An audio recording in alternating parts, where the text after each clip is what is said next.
Hola a todos, bienvenidos a otro episodio de Conduciendo con Historia. Está un poquito oscuro, pero aún así, Conduciendo con Historia.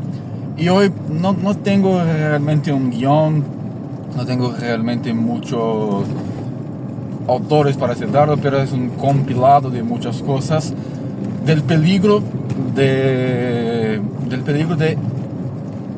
interpretar la Edad Media como si fuera un periodo de la total oscuridad, de la total ausencia de razón, de ciencia, interpretar como si existiera una iglesia romana católica que tenía el total control sobre todo, sobre la sociedad, sobre la economía, sobre toda la gente, que hacía todo lo que daba la gana, que quemaba por día cientos de mujeres, y precisamente no fue esto que pasó.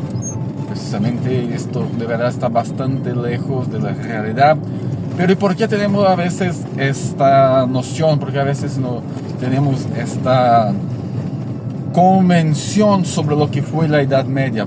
A empezar por el propio concepto de Edad Media. Se supone que está en medio de algo, está en medio de la antigüedad clásica, de la gloria de los imperios greco, romanos, fenicios y todo, y en medio del renacimiento, de la vuelta a la razón, a la ciencia, a la comprensión de la naturaleza.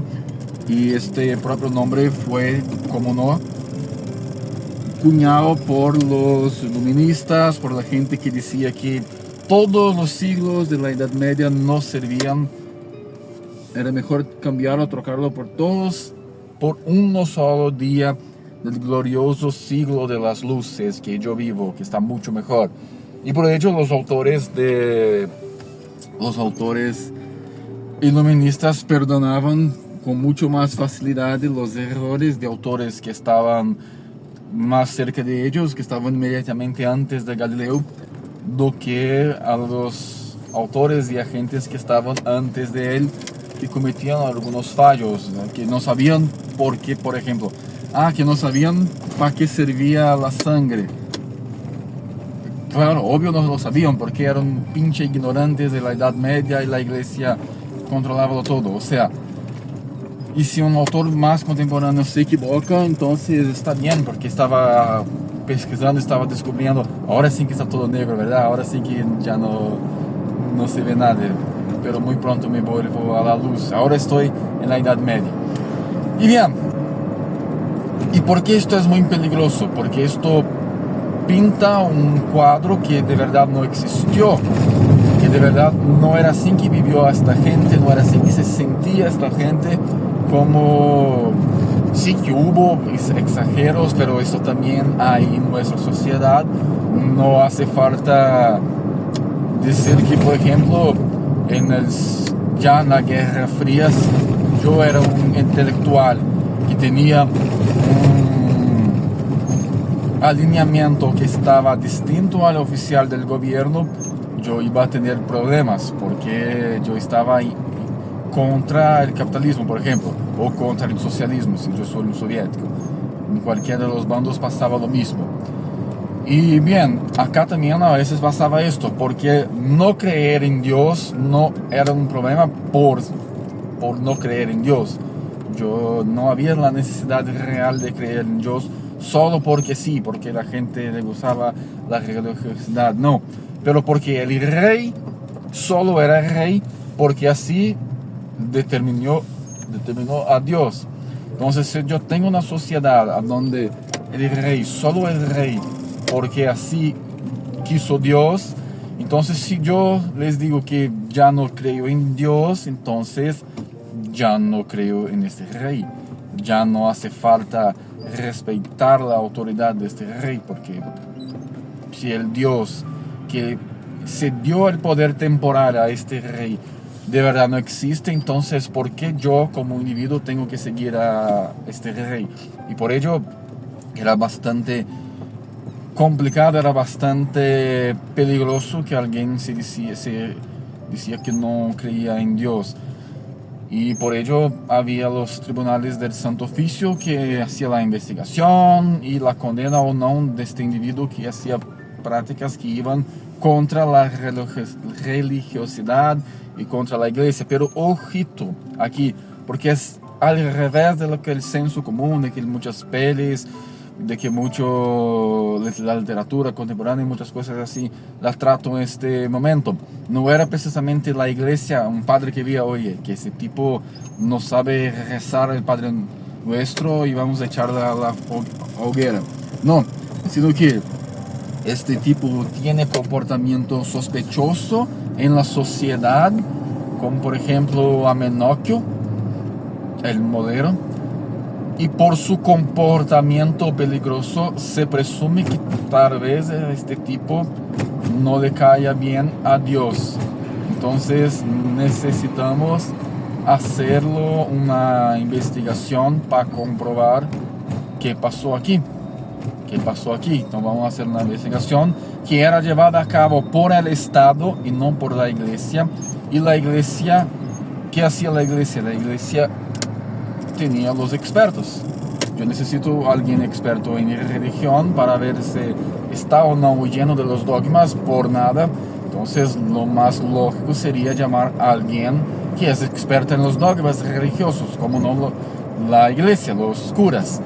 Y bien, a eso lo hacían y fue durante ese tiempo que se inventó algunos mecanismos de defensa del individuo como el habeas corpus, y entre otros, que no voy a tratar precisamente de esto en este episodio, pero la iglesia tenía el papel de juzgar si hubo o no una conducta que fallaba con el dogma o con la creencia o con las normas religiosas de esta sociedad, porque no bastaba creer en Dios. Por ejemplo, si soy un protestante en un reino que es católico, entonces no basta creer en Dios o en la Biblia, sino que no creo en la institución oficial de este Estado y por ello puedo ser condenado por la Santa Inquisición a pagar una pena que puede ser, la mayoría de las veces, era algo como retratarme en público y decirme, oye, que estaba mal, que no sabía, que esto no está bien, gente, no lo haga como yo.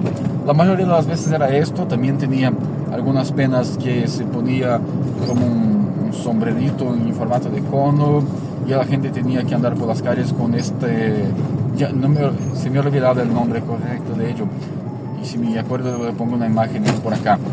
Y bien, esto significaba la vergüenza de la sociedad porque no estoy haciendo como se debe.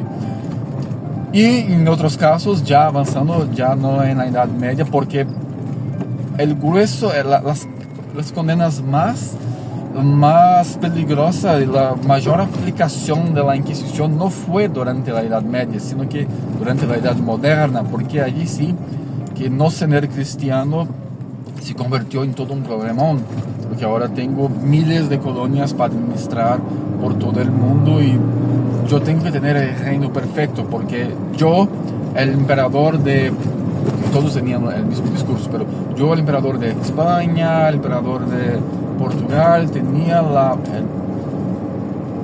¿cómo puedo explicarlo? Tenía la misión divina de llevar el cristianismo perfecto de la Santa Iglesia Católica. Yo también como francés, y por eso mi pueblo tiene que ser perfecto. Y había condenas como por ejemplo el degredo, que es cuando uno es condenado por no seguir el catolicismo de manera adecuada. Y allí sí, ya en la Edad Moderna, ya en el siglo XVII, XVI, XV, yo tengo mis propiedades y todo lo que tengo es confiscado por el Estado, y no para la iglesia, sino que para el Estado. Y me voy a ser degradado a una colonia de la ultramar, en general en América. Y así fue como muchos y muchos europeos fueron parar en países como Brasil, como Argentina, como Uruguay, que en esa época era Brasil, no era Brasil, no existía Brasil, era la colonia portuguesa en América. Y bien, mucha gente vino para América para pagar una condena, para pagar una condena. Principalmente, no todos, pero principalmente los nuevos cristianos, que era como se llamaban, a los judíos que se convirtieron al cristianismo después de mayor, después de, bueno, no siendo un bebé, no siendo un niño. Y bien, pero seguían haciendo cosas que eran del judaísmo, que eran costumbres, que eran prácticas, que eran cosas que no eran del cristianismo católico, sino que era del judaísmo. Entonces muchas veces se llevaban al tribunal del Santo Oficio y se les condenaban. ¿Y por qué lo hacían?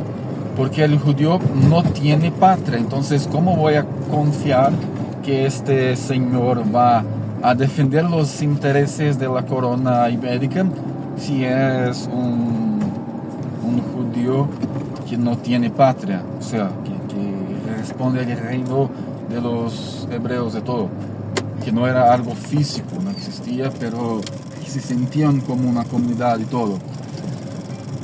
Bien, y por ello el peligro de confundir, de mezclar cosas que no tienen mucho que ver. Sí, es verdad, es la iglesia la base de toda la teología que llevaba a la gente al tribunal, eran los curas que estaban allí en el tribunal, pero era al mando del Estado. El principal interesado era el Estado. La iglesia, así que obvio, tenía bastante interés. La iglesia, obvio, que tenía ganancias, que los fieles pagaban muchísimo, trabajaban para la construcción de las iglesias y todo. No estoy diciendo que no era, no estoy diciendo que no lo era, pero el Estado tenía un papel muy importante, y ya para la Edad Media tenía una relación que se desarrolló la iglesia con las coronas ibéricas, a donde yo dejo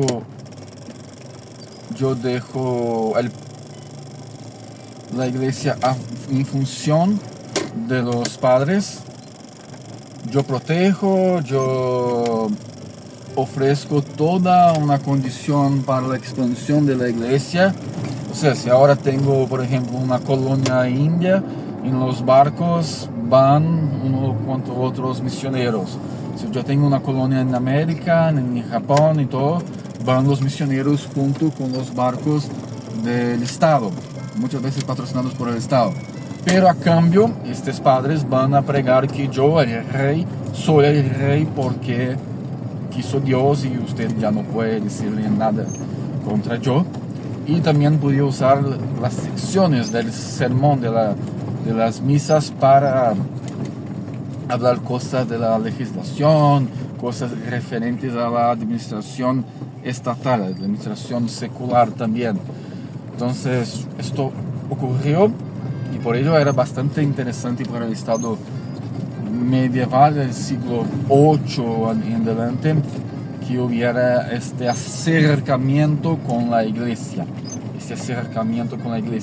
Que recordamos que hasta el siglo VIII casi, la sociedad de la antigüedad tardía y proto-medieval era aún una sociedad secular. La iglesia no tenía esta influencia que tuvo hasta que el Islam bloqueó los otros caminos. Europa se quedó bastante aislada en relación a otros puntos de contacto, y por ello la sociedad el comercio se fue esfaciando, las ciudades también. La sociedad pasó por una transformación, por un cambio que fue convirtiéndose en una sociedad, de la sociedad que era bastante urbana, que era romana, que tenía la urbis por excelencia, que es Roma, como un espejo, y pasó a ser algo mucho más rural y mucho más autosuficiente, con cada feudo teniendo su propia moneda, sus propias leyes y sus variaciones de lengua, porque imagínate que a lo largo de los siglos, si hay una población que no tiene mucho contacto con otra, van surgiendo unas variaciones de lengua. Ya pasa entre nosotros, porque tenemos modismos entre uno y otro país, quizás por la gente que siquiera tiene mucho contacto por años y años y generaciones, y eso sí que pasó, y es el peligro de aislamiento, porque también otra cosa que se echa mucho culpa a la iglesia, cuando de verdad la iglesia fue la principal fuente de preservación de los textos, por ejemplo, de la Grecia antigua y de todo. Fue una de las principales instituciones que preservó, pero se echa culpa de que retrasó la ciencia. Es porque todo estaba mucho desconectado, todo estaba muchísimo desconectado. Entonces, imagínate pues que algo, si alguien descubrió, por ejemplo, lo que Newton hizo después ya en la Edad Moderna, cuando todo ya estaba más reconectado, pero imagínate que alguien descubrió el prisma en el siglo XI. El tipo se murió en un monasterio, no dejó sus notas no llegaron a nadie y esto no se convirtió en un conocimiento. Entonces, esto era algo que pasaba, las cosas estaban mucho desconectadas y a veces alguien descubrió algo que se perdió. Y esto está documentado que algunos inventos ya existían, ya circulaban en microregiones antes de ser redescubiertos por los renacentistas unos siglos después y por los iluministas unos siglos después. Entonces creo que es esto. El episodio de hoy era sobre esto, quería hablar algo y no sé si va a quedar un episodio bueno porque está bastante oscuro, pero bueno, nos vemos en el próximo episodio de Conociendo con Historia. Hasta luego.